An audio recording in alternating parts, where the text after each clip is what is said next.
¿Qué es la injuria grave? Opiniones de estudiantes de Derecho. Buenas, ping, pong, con Derecho. Hoy día nos encontramos con Valentina Mendoza, Bueno, vale, cuéntanos, ¿en qué semestre estás de la carrera de Derecho? en octavo. ¿Y qué tal? ¿Qué cursos más te gustan de la carrera? El derecho penal, derecho de familia. ¡Ay, qué genial! ¿Te gusta el derecho de familia? Entonces, ¿sabes acerca de las causales de separación de cuerpos y de divorcio? Sí. ¿Sabes acerca de la causal número 4, que es la injuria grave? Sí. Ok, entonces, ¿nos puedes decir de qué se trata esta causal? Ya. Ya. ¿Qué? La injuria debe entenderse como toda ofensa grave dirigida a afectar el honor del otro cónyuge, lo que quiere decir que no se trata de cualquier ofensa, sino que esta debe ser de tal magnitud que haga imposible la vida en común. Qué interesante. Y háblanos acerca, o conoces acerca de algunos criterios que toman en cuenta los jueces al momento de designar si es injuria grave. Conozco tres. ¿Cuáles son? La reiterancia en los agravios, la publicidad en la expresión y las calidades personales de los cónyuges. Qué bueno. Entonces, bueno, ya para terminar la entrevista, ¿vale? ¿Sabes si hay un plazo de caducidad o si no hay? Y si hay, ¿cuánto es el plazo? Creo que son 6 meses. Y si es una injuria grave reiterada. Creo que no es aplicable el plazo de prescripción. Muchas gracias, eso es todo. Sí, esta causal consiste más que todo en aquellos actos de violencia, sea física, psicológica, que puede ejercer uno de los cónyuges contra otro, que denigran o de cierta forma manchan el honor de su pareja. En ese sentido también se tiene que considerar las conductas previas o la conducta o la relación que tienen estos cónyuges antes de considerar esta causal. Muy bien, ¿y qué medios probatorios tú consideras idóneo para acreditar esta causal? Pueden ser constataciones policiales, actas policiales, como también pueden ser otros tipos de medios probatorios, como pueden ser videos, testigos, entre otros. Bueno, primero podemos empezar que esta es una de las causales, parte del divorcio, sanción, en donde entendemos que entre los cónyuges existen un cónyuge que es culpable de esta ruptura de la relación conyugal y hay un cónyuge que es en cierto sentido la víctima o quien recibe los daños por parte del cónyuge culpable. Y refiriéndonos acerca de la pregunta en cuestión, referimos que este cónyuge culpable es quien vulnera la dignidad del otro cónyuge.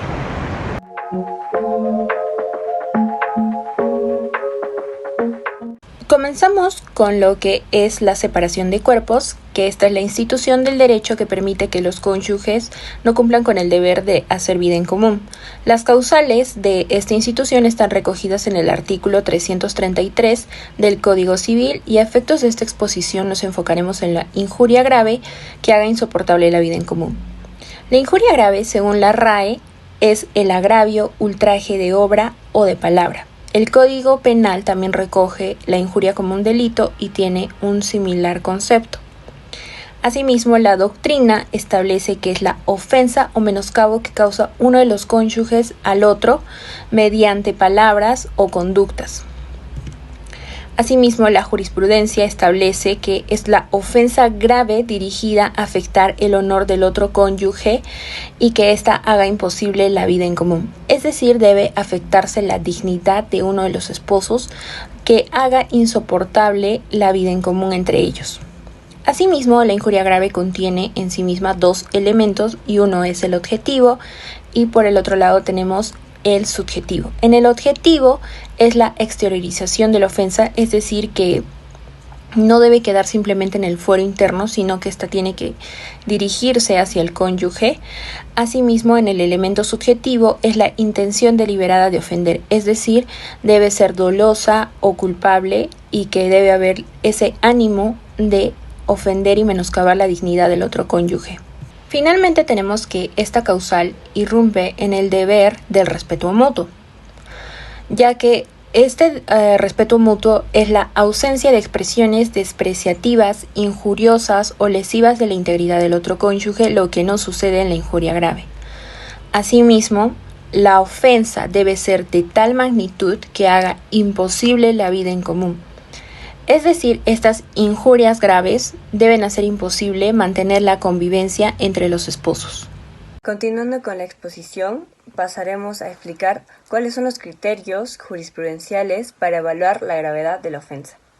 Dentro de estos encontramos tres. La primera es la reiterancia en los agravios. ¿De qué consta? Esta consta en que podría conceptualizarse como grave cuando la injuria es repetida y no tiene otro fin que el causar daño moral a la persona que es del injuriado.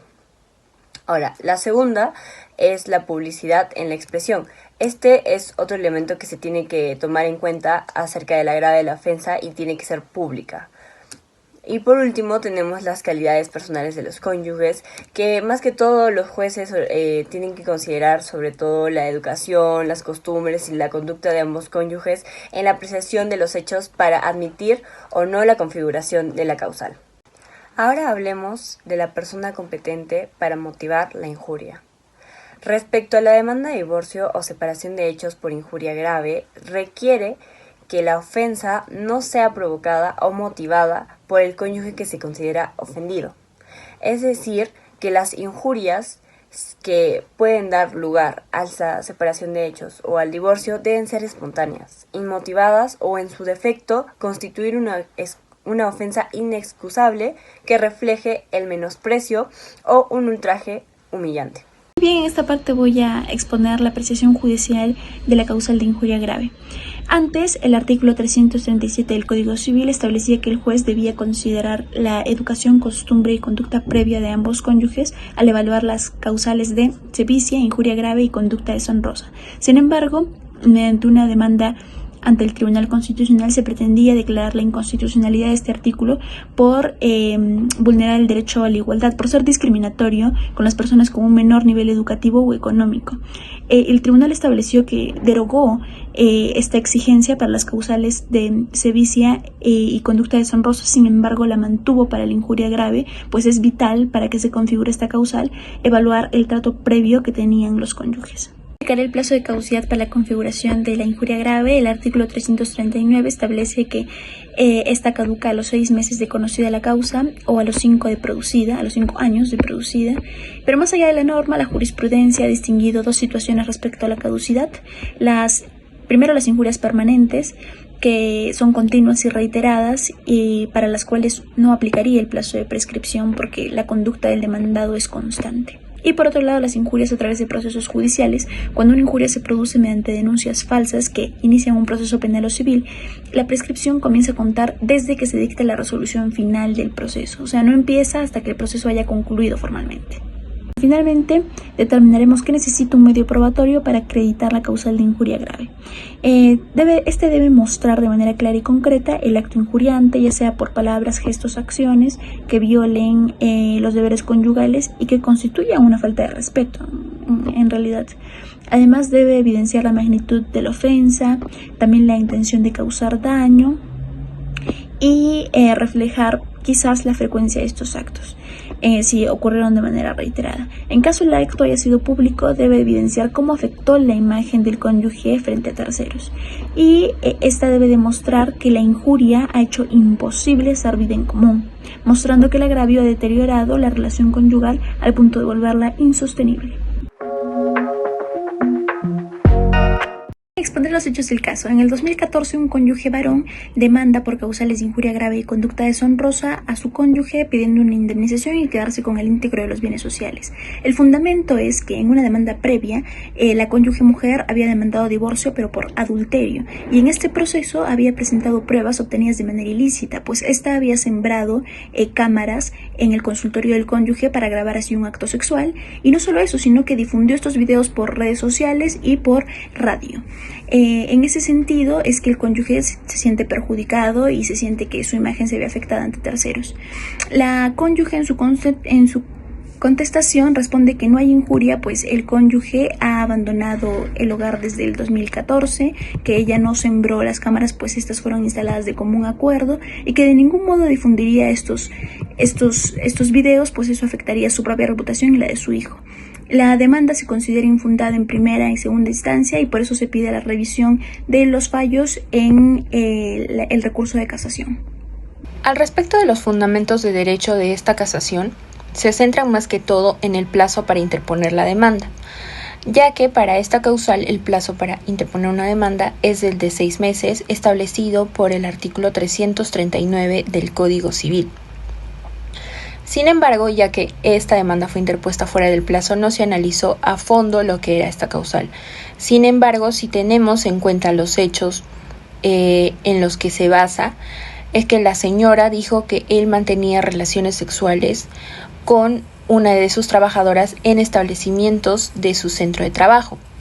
Entonces, el hecho de decir esto sí se considera como los dos elementos que debe contener la injuria grave, que es de exteriorización y el ánimo de ofender, ya que el hecho de decir esto provocaría de que esta persona se sienta afectada en su dignidad y moralmente. Respecto a la resolución del caso, la Corte determinó que no correspondía emitir un pronunciamiento de fondo, ya que en el caso en concreto, la Corte observó que al momento de que Rodolfo Larota presenta su demanda de divorcio, ya se había iniciado otro proceso de divorcio interpuesto por Janet Mamani. Este proceso previo ya había culminado con una sentencia de primera instancia. Por lo tanto, ya al existir una resolución firme que ya había disuelto totalmente el vínculo matrimonial, no tenía sentido que la Corte volviera a pronunciarse sobre la misma cuestión. Esta decisión se basó, por lo tanto, en el artículo 321 del Código Procesal Civil, que prevé la conclusión del proceso sin pronunciamiento de fondo, cuando la pretensión sea sustraído del ámbito jurisdiccional.